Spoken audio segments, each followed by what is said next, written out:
मेरे तमाम साथियों, मेरे तमाम साथियों, एक से बढ़कर एक फनकार की आवाज तो आप सुनते रहते हैं। और अब आइए आप पेश करते हैं ये नजीज फनकार जनाब अब्दुल बातिन साहिब। तो लीजिए उनकी मधुर आवाज में माँ की शान में कुछ कहना चाहते हैं। जी हाँ, माँ माँ एक ऐसी फल है जो फल को आप ईमान से देखेंगे अपना आंखों से। अल्लाह ताला ने उस माँ के लिए बच्चे को क्या हल करते हैं।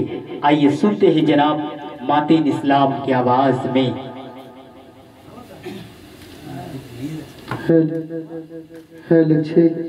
हेलो तो আমার দয়ার নবী দো জাহানের বাদশার কাছে একদিন এক সাহাবা গিয়ে উপস্থিত হলেন। বললেন, দয়ার নবী, আমি আপনার বক্তব্য শুনেছি, আপনার বয়ানে শুনেছি যদি পিতামাতার যদি না সেবা করা হয় তার জন্য জাহান্নাম হবে। তো আমার আম্মাজানের মেজাজ খুবই খারাপ, যার জন্য আমি আমার আম্মাজানের ভাত খোরাক দিই না। তো দয়ার নবী বলল, সত্যি কি তোমার মায়ের মেজাজ খুবই খারাপ? তো যুবক বলল, হ্যাঁ। আবারও জিজ্ঞাসা করলেন। তো এইরকম 3 বার জিজ্ঞাসা করার পরে যুবক বলল, হ্যাঁ, আমার মায়ের মেজাজ খুবই খারাপ।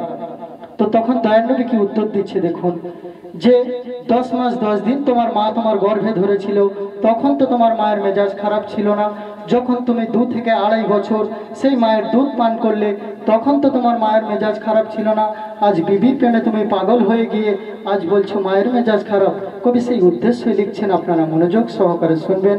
দয়া করে আপনারা কেউ সুরটাকে ফলো করবেন না, কবি কি লিখছেন সেদিকে ফলো করবেন। মায়ের মতো এত আপন দুনিয়া কেউ হবে না, সেই মায়ের চোখের পানি অবিরত থামে না। বাল্যকালে করুণ ঘটনা 20 বছরের ছেলে বোঝে না, আর কতদিন কাঁদবে তোর মা, আর কতদিন কাঁদবে তোর মা, আর কতদিন কাঁদবে তোর মা, আর কতদিন কাঁদবে তোর মা। তো মা জননীর মনে কত আশা ছিল ছোটবেলায়, কবি লিখছেন দেখুন, ছোটবেলা তোকে নিয়ে বলতাম সারা পাড়া রে, বলতাম সারা পাড়া, আমি বলতাম সারা পাড়া। বড় হয়ে ছেলে আমার দেবে ডাকে সাড়া রে, দেবে ডাকে সাড়া। ছিল মনে কত বাসনা, সেই ছেলে এখন মাকে চেনে না, আর কতদিন কাঁদবে তোর মা, আর কতদিন কাঁদবে তোর মা, আর কতদিন কাঁদবে তোর মা, আর কতদিন কাঁদবে তোর মা। ছোটবেলায় আমি রাতের বেলা যখন ঘুমাই, আমার মা জননীর কিন্তু ঘুম আসতো না। মা জননী ভাবতো সকালে আমার বাচ্চা কি খাবে। তো কবি সেই উদ্দেশ্যে লিখছেন দেখুন, গভীর রাতে একা বসে তোর কথা ভেবেছি রে, তোর কথা ভেবেছি, আমি তোর কথা ভেবেছি। ঘুম থেকে ওঠার আগে খাবার জোগাড় করেছি রে, খাবার জোগাড় করেছি। সেই মায়ের এখন খাবার জোটে না, মায়ের কথা একটু ভাবে না, আর কতদিন কাঁদবে তোর মা, আর কতদিন কাঁদবে তোর মা, আর কতদিন কাঁদবে তোর মা, আর কতদিন কাঁদবে তোর মা। আপনারা দেখছেন টিপটপ বাবু, টিপটপ আশিক ইউটিউব চ্যানেল। দয়া করে চ্যানেলটিকে সাবস্ক্রাইব করবেন, লাইক কমেন্ট শেয়ার করতে ভুলবেন না।